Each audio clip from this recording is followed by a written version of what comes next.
परमात्मा इनको सद्बुद्धि दे और ये माफी मांगे।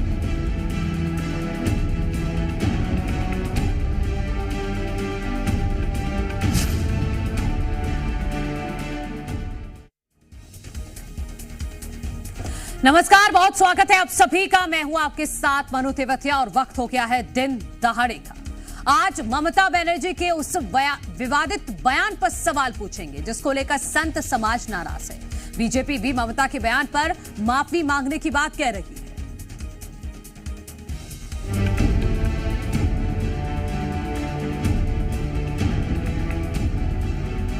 परमात्मा इनको सद्बुद्धि दे और ये माफी मांगे।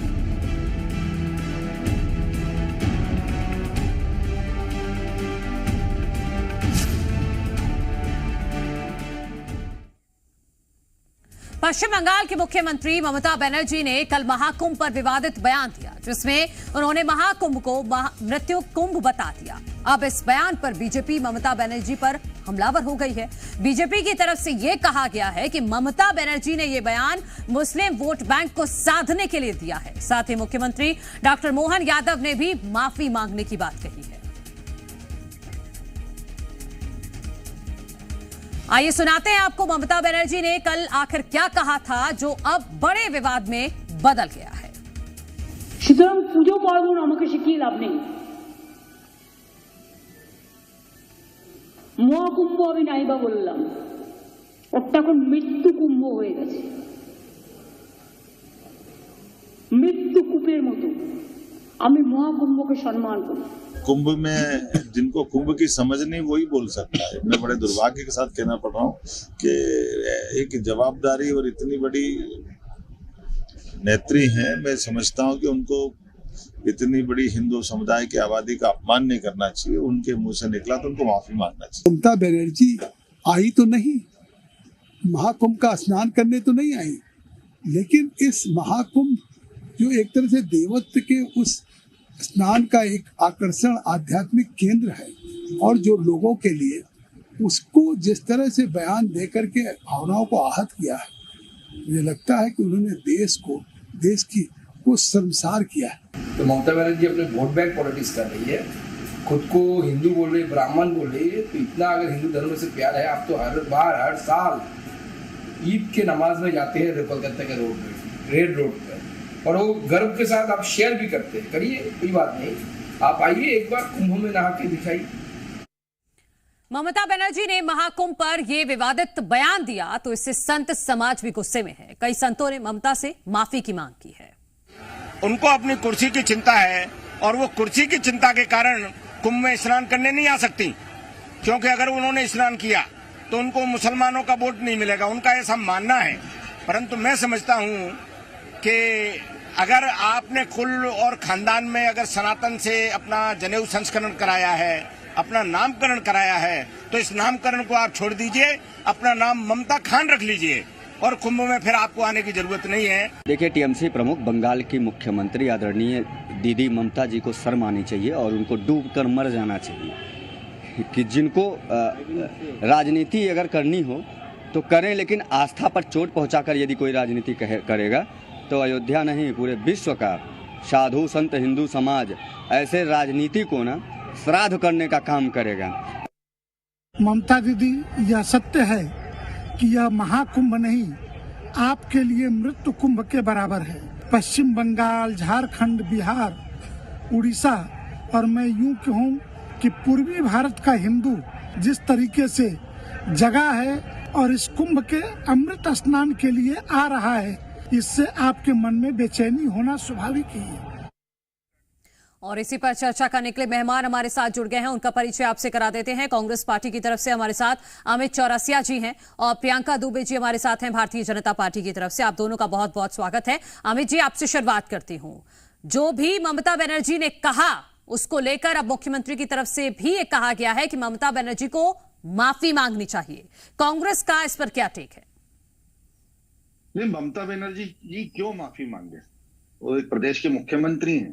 उन्होंने कहा कि किस तरह से कुंभ में अव्यवस्थाओं का माहौल दिखा। क्या उन्होंने गलत नहीं कहा? महाकुंभ को वो मृत्यु कुंभ बता रही हैं, क्या इसमें कुछ भी गलत नहीं दिखता आपको अमित जी? भारतीय जनता पार्टी, मैं ये नहीं समझ पाता हूँ मनु जी कि भारतीय जनता पार्टी अपने कुकर्मों और कुपापों को छुपाने के लिए क्यों। मैं आपसे ये पूछ रही हूँ, ममता बनर्जी ने जो कहा क्या वो सही कहा? उन्होंने महाकुंभ को मृत्यु कुंभ बताया, क्या ये सही है? वहाँ जो क्या भारतीय जनता पार्टी की बात छोड़िए आप, पहले आप मुझे ये बताइए कि जो ममता बनर्जी ने कहा क्या वो ठीक है? नहीं तो आप उसका समर्थन करते हैं? जो हिंदुओं को मौत की गोद में सुला दिया, जिनको कफन तक नहीं नसीब हुए, उनके लिए क्या ममता बनर्जी ने जो कहा वो ठीक कहा? उन्होंने महाकुंभ को मृत्यु कुंभ से कंपेयर किया, क्या वो सही कहा? क्या वो सही था? क्या जो दिल्ली में नरसंहार हुआ, मैं क्या पूछ रही हूँ आपसे, जवाबदारी छोड़ के भाग गए, वो आज आप मुझे एक शब्द में जवाब दे दीजिए। क्या ममता बनर्जी ने जो कहा कांग्रेस पार्टी भी उसका समर्थन करती है? क्या ममता बनर्जी ने जो कहा वो ठीक कहा? कुप्रबंधनों पे अगर सवाल उठाना गलत है, इनके सवालों पे बोलना गलत है। सवाल उठाने के लिए कोई मना थोड़ी कर रहा है। सवाल उठाने के लिए किसने मना किया? अमित जी ये बताइए, इसमें मुस्लिम समाज का क्या लेना? अमित जी, सवाल उठाने के लिए किसने मना किया?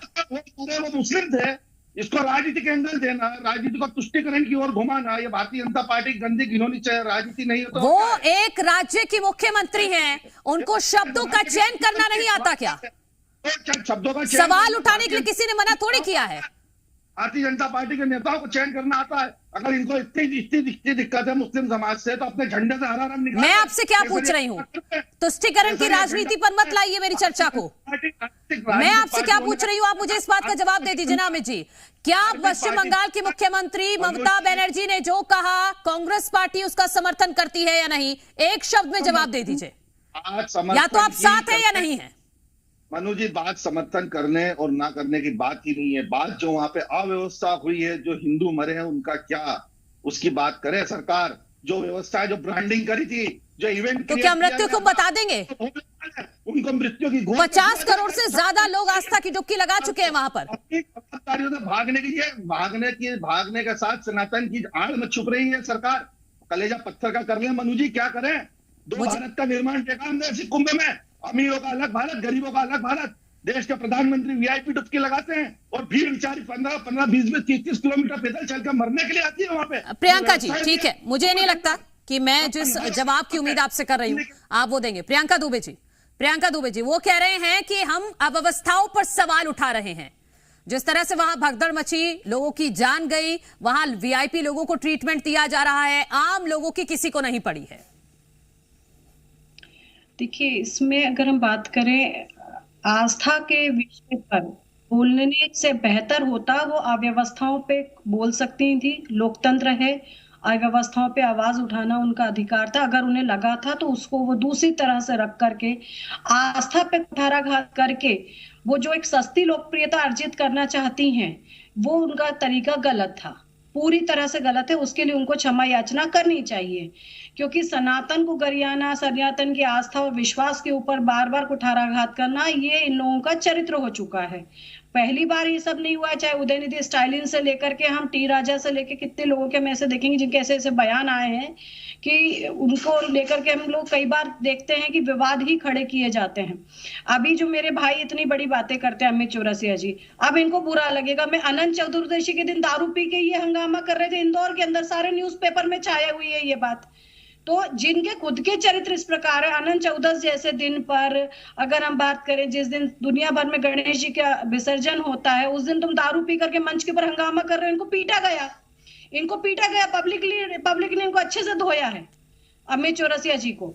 नहीं, प्रियंका जी मैं आपको टोकूंगी यहाँ पे। व्यक्तिगत बातों का कोई मंच नहीं है जी मध्य प्रदेश छत्तीसगढ़। व्यक्तिगत बात मत कीजिए, जो हम चर्चा कर रहे हैं सिर्फ उस पर रहिए आप, व्यक्तिगत नहीं। प्रियंका जी बिल्कुल नहीं, ये इनकी सोच बता रही हूं मैं। नहीं, सोच आप बताइए लेकिन व्यक्तिगत मत होइए, मैं आपसे रिक्वेस्ट कर रही हूं। मैं किसी को भी अलाउ नहीं करती। हुआ है कि सनातन के ऊपर इन लोगों ने इस प्रकार, क्योंकि इनकी आस्था नहीं है, सनातन परंपरा को लेकर के इनकी आस्थाएं नहीं है। अगर आस्था होती तो इस प्रकार के शब्द नहीं निकलते। आज अगर हम बात करें जहां बंगाल में इस प्रकार घुसपैठियों को लेकर के सवाल खड़े किए जा रहे हैं, रोहिंग्याओं को लेकर के सवाल किए जा रहे हैं, कितने सारे हिंदुओं को वहां पे मारा जा रहा है, डेमोग्राफी चेंज हो चुकी है, वहां के नेता तक स्वीकार कर रहे हैं, पर हमारी बहन ममता बनर्जी कुछ बोलना नहीं चाहती उसके ऊपर। अगर हम भूलना नहीं चाहिए, लेकिन कलकत्ता रेप कांड के लिए 6 महीने तक डॉक्टर्स जो हैं वो बैठे रहे धरने प्रदर्शन पर उस बहन के लिए कितनी प्रकार से उनकी रिपोर्ट के साथ छेड़छाड़ की गई, सबने देखा है, पूरी पब्लिक ने, और आप लोगों ने उसको पूरी तरीके से अच्छे से जस्टिस के साथ कवरेज भी किया था। पर ऐसी चीजों पे बहन चुप्पी साध लेती है। आज तक ममता बनर्जी ने उसके ऊपर कोई स्टेटमेंट नहीं दिया, लेकिन महाकुंभ जैसे विषय पर आप इस तरीके से बात करेंगे तो ये सीधे हिंदू विरोधी में आते और कुछ नहीं। ठीक है, ठीक है। इस वक्त हमारे साथ महामंडलेश्वर जी भी जुड़ गए हैं। अनिलानंद जी, आपका भी बहुत बहुत स्वागत है। डॉक्टर सत्यप्रकाश शर्मा जी भी हमारे साथ हैं, वरिष्ठ पत्रकार। अनिलानंद जी, मैं महामंडलेश्वर जी आपसे मैं पूछना चाहती हूं, क्योंकि कांग्रेस की तरफ से यह कहा गया कि ममता बनर्जी अव्यवस्थाओं पर सवाल उठा रही हैं, लेकिन जो शब्द उनकी तरफ से कहा गया वो महाकुंभ को मृत्यु कुंभ से कंपेयर कर रही हैं। इसको लेकर क्या है आपकी प्रतिक्रिया? देखिए, हम ममता बनर्जी जी एक प्रदेश की मुख्यमंत्री हैं, एक जिम्मेदार नागरिक हैं। उनको कुंभ के विषय में इस प्रकार से अभद्र व्यवहार, अभद्र बातें ये करना बिल्कुल उचित नहीं देता, बिल्कुल तर्क संगत भी नहीं है। और खासतौर से हम उनसे एक आग्रह करना चाहेंगे कि जब देश के प्रधानमंत्री महाकुंभ में डुबकी लगाने आ सकते हैं, जब देश के राष्ट्रपति आ सकते हैं, तो आप कौन से धर्म में आती हैं पहले तो ये बताइए। अगर आप हिंदू सनातन धर्म में आती हैं तो आपको भी महाकुंभ में डुबकी लगाने के लिए आना चाहिए था, और उसके बाद आप ना आई, चलो ठीक है आप नहीं आई, उसके बाद आप मृत्यु कुंभ बोल रहे हैं। आपको शर्म आना चाहिए। आप इतने जिम्मेदार होते हुए और एक सनातन के इतने बड़े पर्व पे, इतने बड़े महाकुंभ, हमारे जीवन का इस हिंदुस्तान में, भारत में पहली बार महाकुंभ इतने विराट रूप में और इतने सुगम रूप में देखने को मिला, जहां की पब्लिक आज तक पब्लिक वहां जो है पैर रखने की जगह नहीं है, इतना विराट कुंभ लग रहा है। और आप उसको मृत्यु कुंभ कहती हैं, वो महाकुंभ है, वो अमृत कुंभ है। आपको अपने लोगों से, और अगर आप सनातनी हैं तो आप अभी भी आकर दिखाइए और क्षमा मांगिए, नहीं तो ये जनता, ये सनातन धर्मी आपको माफ नहीं करेंगे। तो आपकी तरफ से मांग की जाती है कि ममता बनर्जी को माफी मांगनी चाहिए। ठीक है, डॉक्टर सत्यप्रकाश जी, मैं आपके पास आना चाहूंगी। बिल्कुल माफी मांगना चाहिए जी। ममता बनर्जी एक राज्य की मुख्यमंत्री हैं, बहुत वरिष्ठ राजनीतिज्ञ हैं, तो क्या उनको अपने शब्दों का ध्यान नहीं रखना चाहिए? वो सवाल उठाएं, अगर उन्हें अव्यवस्थाओं पर सवाल उठाने हैं तो उठाइए, लेकिन इस तरह के शब्दों का इस्तेमाल क्यों? मनु जी, देखिए, इसमें कोई दोराह नहीं, मुझे कोई हिचक नहीं कहने में कि कुंभ की कुछ व्यवस्थाएं ढीली तो रही, जिसके कारण चाहे यात्रा के दौरान, दिल्ली रेलवे स्टेशन पर या महाकुंभ में हुई कई घटनाओं में लोगों की मृत्यु एक बड़ा सवाल शासन की व्यवस्थाओं पर तो उठाती है। लेकिन जब इतनी बड़ी गैदरिंग हो, मतलब मेरे ख्याल से विश्व की सबसे बड़ी गैदरिंग देखी जा रही है, 50 करोड़ से ऊपर लोग स्नान कर चुके हैं, तो कुछ अव्यवस्थाएं होना भी लाजमी है। लेकिन ये धार्मिक आयोजन है, कोई भी पॉलिटिकल फिगर हो, सोशल फिगर हो या स्पिरिचुअल फिगर हो, उसको हमेशा अपनी वाणी को रेस्ट्रिक्टेड वे में प्रस्तुत करना चाहिए।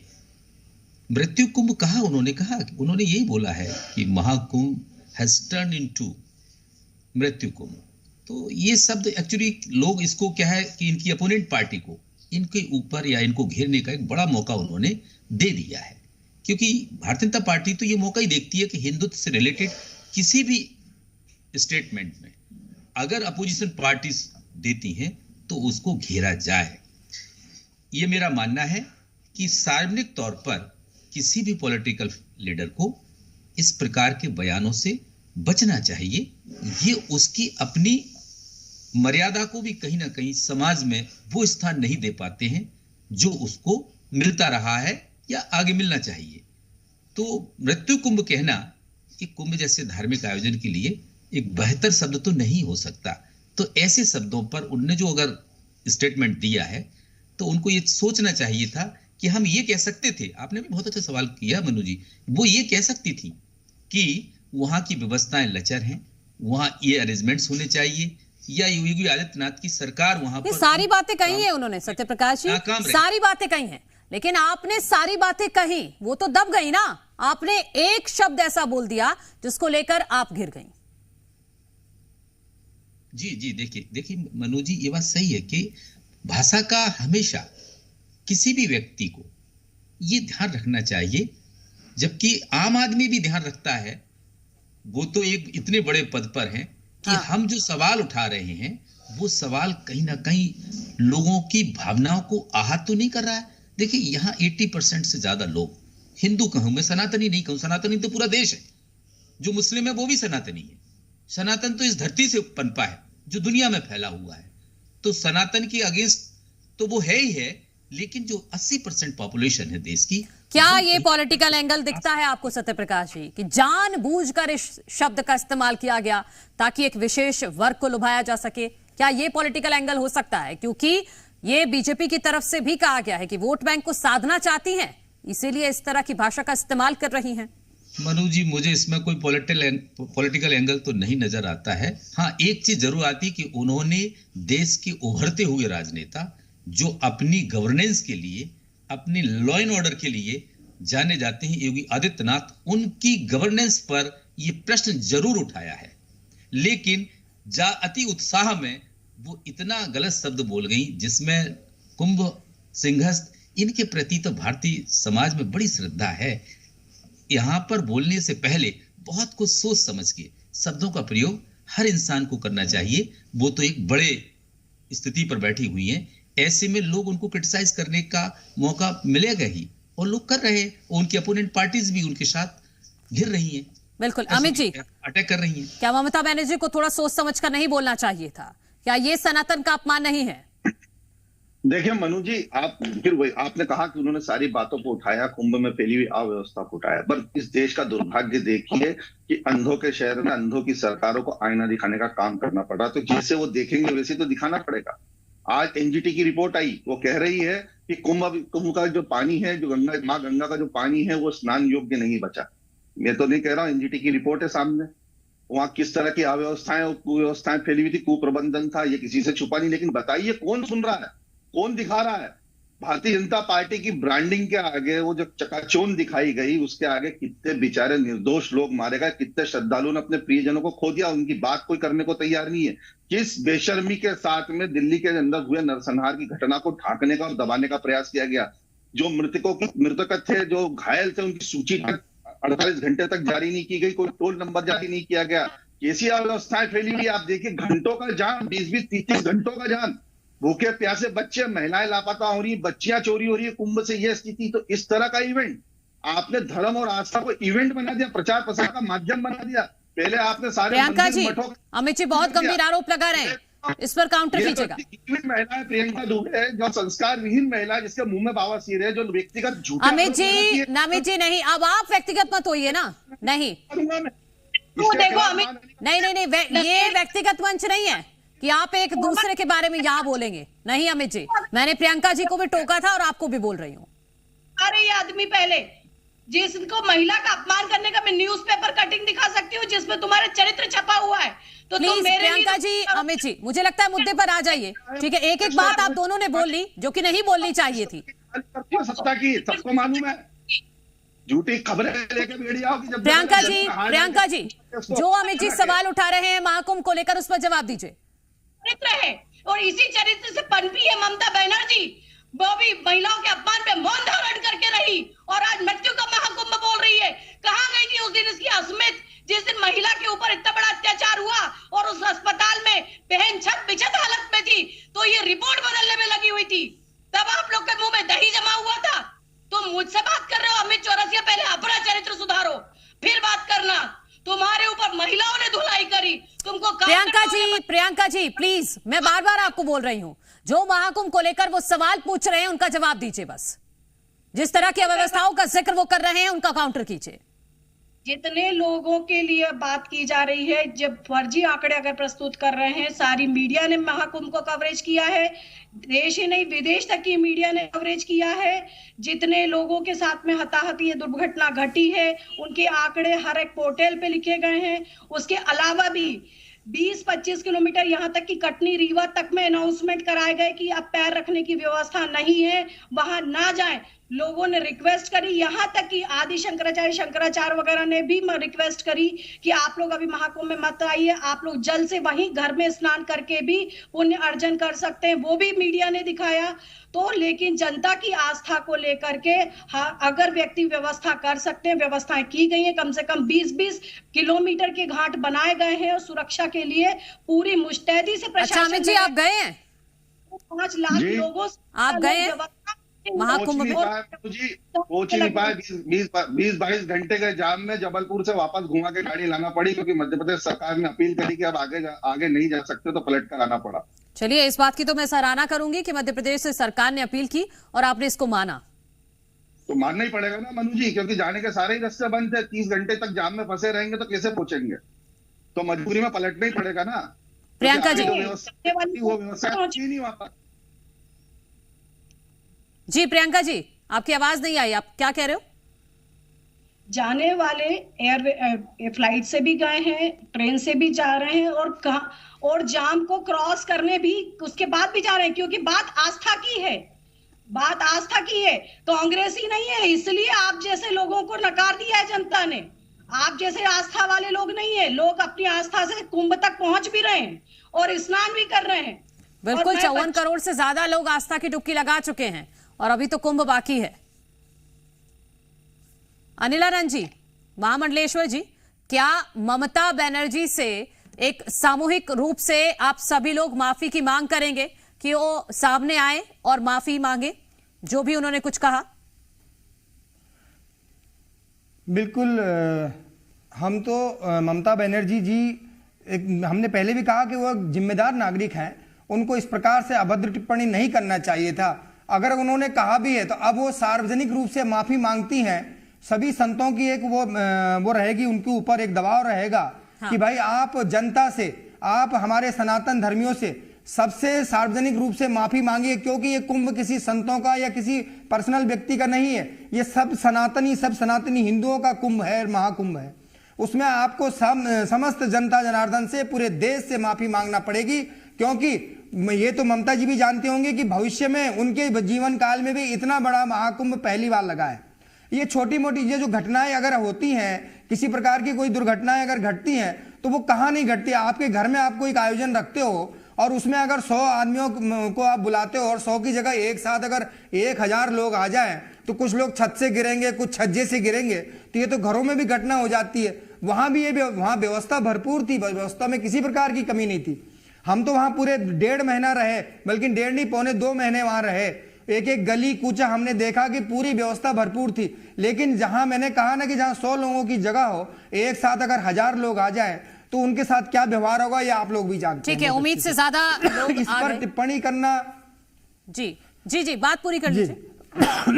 इस पर टिप्पणी करना और फिर अपनी राजनीतिक रोटी सेकना कि हमको भैया एक धर्म के बारे में अगर बोलेंगे तो दूसरा धर्म हमें हो सकता है कि कुछ ओबलाइज कर दे, तो ये बिल्कुल धर्म के बारे में, चाहे धर्म कोई सा भी हो, धर्म के बारे में किसी को अभद्र टिप्पणी करने की आवश्यकता नहीं है। और ये धर्म का एक महाकुंभ है, सनातनियों का एक बहुत बड़ी आस्था का केंद्र है। ठीक है, डॉक्टर सत्यप्रकाश जी, लास्ट कमेंट बस। अमित जी आ रही हूं, 1 मिनट।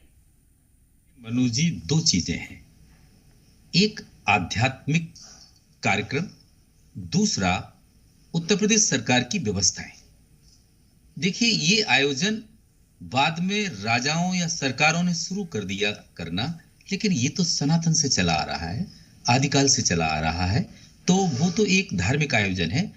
उसके ऊपर कुछ कमेंट करना मैं नहीं समझता हूं कि एक अच्छा ट्रेंड है। लेकिन ये एक फैक्ट है कि वाकई सरकार को भी इतना अनुमान नहीं था कि इतने सारे लोग आएंगे। 40-42 करोड़ के आसपास एक्सपेक्ट किया था सरकार ने, लेकिन अभी तक 52 करोड़ से ज्यादा लोग पहुंच गए। देखो मनु जी, एक चीज जरूर है कि जब व्यवस्थाएं जितनी हमारे पास हैं, हाँ, उनके लिए एक्सपेक्टेड भीड़ के बारे में कितना आपने स्टेप लिए हैं, उन मेजर्स पर बड़ा सरकार काम करती है, तभी कोई आयोजन करती है। जब भी आपने कोई भी देखा, कोई भी भगदड़ हो, कुछ भी चीज घटल घटी हो, वक्त की कमी है, इसकी माफी के साथ आपको रोक रही हूं। डॉक्टर सत्यप्रकाश जी, आप सभी का बहुत बहुत शुक्रिया इस चर्चा में शामिल होने के लिए। तो अब देखना होगा कि क्या पश्चिम बंगाल की मुख्यमंत्री ममता बनर्जी माफी मांगेंगी या फिर नहीं, इस पर रहेगी हमारी नजर। इसी के साथ दिन दहाड़े में इतना ही, एक छोटा सा ब्रेक ले रहे हैं, खबरों का सिलसिला लगातार जारी है।